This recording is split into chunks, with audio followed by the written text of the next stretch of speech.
The hardest part about leaving a narcissist is not them. It's your own mind pulling you back. Even when you know they hurt you, a part of you still wants them, still misses them, still believes maybe this time will be different. And that's exactly why no contact feels almost impossible. But in this video, I'm going to show you simple method that can actually help you break the cycle. If you ever tried to go no contact, you already know how exhausting it is. You block them and then you unblock them. You decide this is the last time and then you go back again. Not because you are weak, but because you are emotionally attached to the very person who hurt you. This isn't just attachment, it is something deeper. It is called a trauma bond, a cycle where pain, affection, hope, and disappointment keeps repeating again and again. Your brain gets used to it. And this is where most people get stuck, because when you try to leave, your mind says, what if they change? What if I lose them forever? It feels like love, but it's actually conditioning. You were trained to crave the same person who hurt you. And the narcissist, they keep coming back. Not because they love you, but because they need control. So now you are stuck between you need to escape and your urge to return. So how do you actually break this? There is a simple method you can use. It's called the SMACK technique, and it helps you take the control back step by step.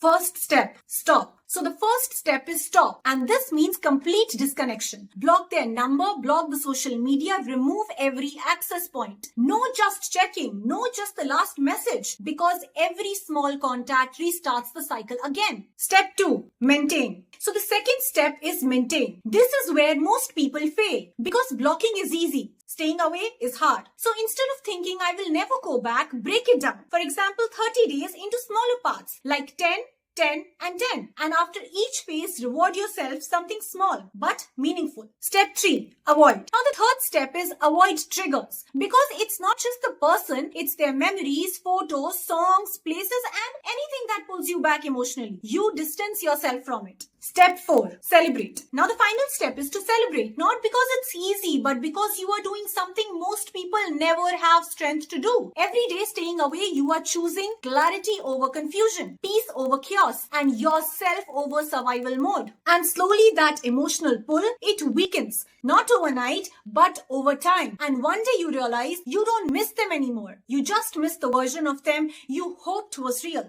You were never weak for going back. You were conditioned to. But now you have a way out. If this helped you understand your pattern, please subscribe. Because the more aware you become, the harder it is for toxic patterns to control you.